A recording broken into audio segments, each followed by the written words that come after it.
প্রথম আলোর অডিও সংবাদে স্বাগত। মেহেদী হাসান জানিয়ে দিচ্ছি দিনের গুরুত্বপূর্ণ খবরগুলো।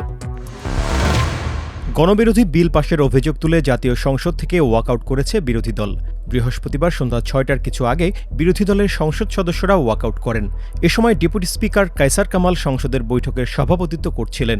ওয়াকআউটের আগে বিরোধী দলীয় নেতা জামায়াত ইসলামীর আমির শফিকুর রহমান সংসদে ফ্লোর নিয়ে বলেন, দুঃখজনক হলেও সত্য, বিরোধী দলের যৌক্তিক বাধা সত্ত্বেও যে কয়েকটি গণবিরোধী বিল আজকে পাশ হয়েছে, আমরা তার দায় নিতে চাই না। এজন্য আমরা সংসদ থেকে ওয়াকআউট করছি। এ ঘোষণা দেওয়ার পর শফিকুর রহমানের নেতৃত্বে জামায়াত ইসলামী ও এনসিপি সহ বিরোধী দলের সংসদ সদস্যরা সংসদ কক্ষ ত্যাগ করেন। মাগরিবের নামাজের বিরতির পর বিরোধী দল আবার সংসদ অধিবেশনে যোগ দেয়।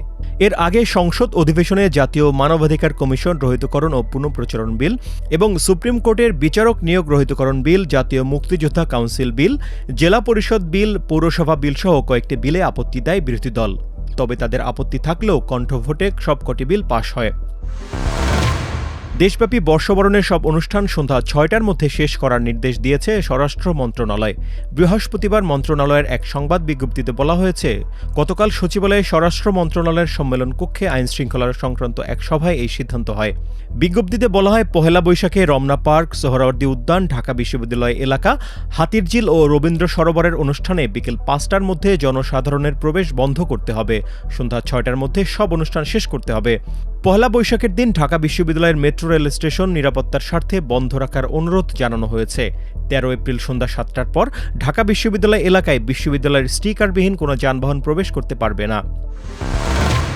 জুলাই গণঅভ্যুত্থানের প্রথম শহীদ রংপুরের বেগম রোকেয়া বিশ্ববিদ্যালয়ের শিক্ষার্থী আবু সাঈদ হত্যায় সংঘটিত মানবতা বিরোধী অপরাধের মামলায় দুজনকে মৃত্যুদণ্ড দেওয়া হয়েছে। এই মামলায় ৩০ আসামির মধ্যে ৩ জন আসামিকে যাবজ্জীবন কারাদণ্ড দেওয়া হয়েছে। অন্য ২৫ আসামিকে বিভিন্ন মেয়াদে সাজা দেওয়া হয়েছে। মৃত্যুদণ্ডপ্রাপ্ত দুজন আসামি হলেন পুলিশের সাবেক এএসআই আমির হোসেন এবং সাবেক কনস্টেবল সুজন চন্দ্র রায়। বিচারপতি নজরুল ইসলাম চৌধুরীর নেতৃত্বাধীন ৩ সদস্যের আন্তর্জাতিক অপরাধ ট্রাইব্যুনাল ২ বৃহস্পতিবার এই রায় ঘোষণা করেন।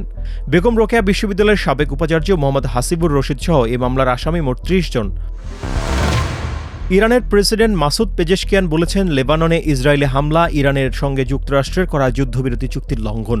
এর ফলে আলোচনাগুলো অর্থহীন হয়ে যাবে। পেজেশকিয়ান আরও বলেন, ইরান লেবাননের জনগণের সঙ্গেই থাকবে। এদিকে লেবানন যুদ্ধবিরতির অবিচ্ছেদ্য অংশ বলে মন্তব্য করেছেন ইরানের পার্লামেন্টের স্পিকার বাঘের গালিবাফ। এক্সে দেওয়া পোস্টে তিনি বলেন, লেবানন এবং সমগ্র প্রতিরোধ অক্ষ ইরানের মিত্র হিসেবে যুদ্ধবিরতির অবিচ্ছেদ্য অংশ। তিনি সতর্ক করে বলেছেন, যুদ্ধবিরতি লঙ্ঘনের ঘটনাগুলো গুরুতর পরিণতি ডেকে আনবে। ইরান যুক্তরাষ্ট্র যুদ্ধবিরতি ঘোষণার পরদিন ইসরায়েল লেবাননে হামলা চালিয়ে ২ শতাধিক মানুষকে হত্যা করেছে। ইসরায়েলি প্রধানমন্ত্রী বেনিয়ামিন নেতানিয়াহু হুমকি দিয়ে বলেছেন, যেখানে প্রয়োজন সেখানে গিয়ে হিজবুল্লাহর ওপর হামলা চালাবে ইসরায়েল। এই ছিল এখনকার মতো প্রথম আলোর অডিও সংবাদ। শুনুন আমাদের ফেসবুক পেজ, ইউটিউব চ্যানেল ও প্রথমআলো.com-এ।